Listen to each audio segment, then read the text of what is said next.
Georges Chapoutier, bonjour. Votre dernier livre chez Odile Jacob s'appelle Sauver l'homme par l'animal. Donc on a compris, c'est un titre très explicite et vous nous parlez de toutes les dernières découvertes extraordinaires sur les intelligences animales et notamment que contrairement à ce que disait Rabelais, le rire n'est pas le propre de l'homme. Alors oui, c'est une formule de Rabelais qu'il a probablement tirée d'Aristote et qui est fausse. En ce sens qu'il y a un certain nombre de groupes d'animaux qui rient. On ne les connaît pas tous, mais on en connaît quelques-uns. Les singes, les primates, rient, comme nous. On comprend leur rire. Ils ont même de l'humour. Moi, j'ai vécu une année avec des chimpanzés, et ces chimpanzés me faisaient des farces. Je vous donne une anecdote. Il y a un chimpanzé dont j'étais très proche, qui, lorsqu'on les mettait en récréation pour les observer, se précipitait sur moi avec une posture de menace, comme s'il me menaçait. Je ne comprenais pas. Je ne comprenais pas pourquoi ce chimpanzé, si amical, brusquement me menaçait. Et je n'ai compris ça qu'après quelques semaines, lorsque j'ai eu un mouvement de retrait, comme si j'avais peur, le chimpanzé est parti en rigolant. En d'autres termes, sa menace, c'était une blague. Et ça, je ne l'ai pas trouvé tout de suite. Donc les grands singes et les singes rient.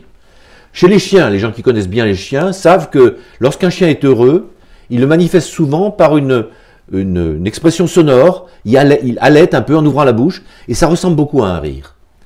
Enfin, dernier exemple, Panksepp, qui est un chercheur, a mis en évidence récemment l'existence de rire chez les rats. Alors les rats, ils ne rient pas de façon sonore, on ne les entend pas rire. Pour les entendre rire, il faut pouvoir entendre dans les ultrasons.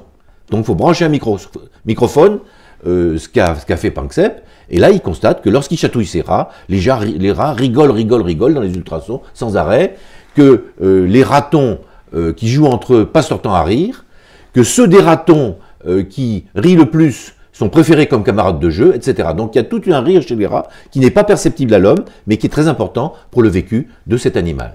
Ça a même des conséquences sur ce qu'on peut appeler l'optimisme et le pessimisme. Un groupe polonais, dirigé par Rigula, a fait l'expérience suivante.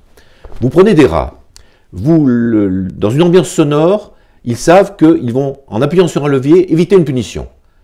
Dans l'ambiance A. Dans une autre ambiance sonore, un autre levier, permettra d'obtenir une récompense. Donc il y a une ambiance sonore qui permet d'éviter une punition et une ambiance qui permet d'obtenir une récompense.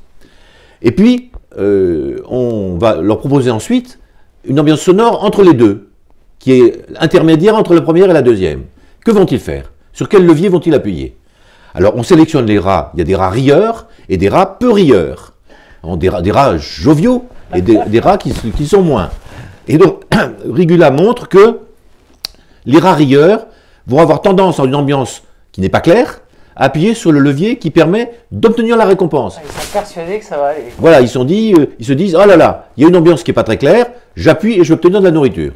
En revanche, les rats peu rieurs ont tendance à appuyer sur l'autre levier, celui qui permet d'éviter une punition.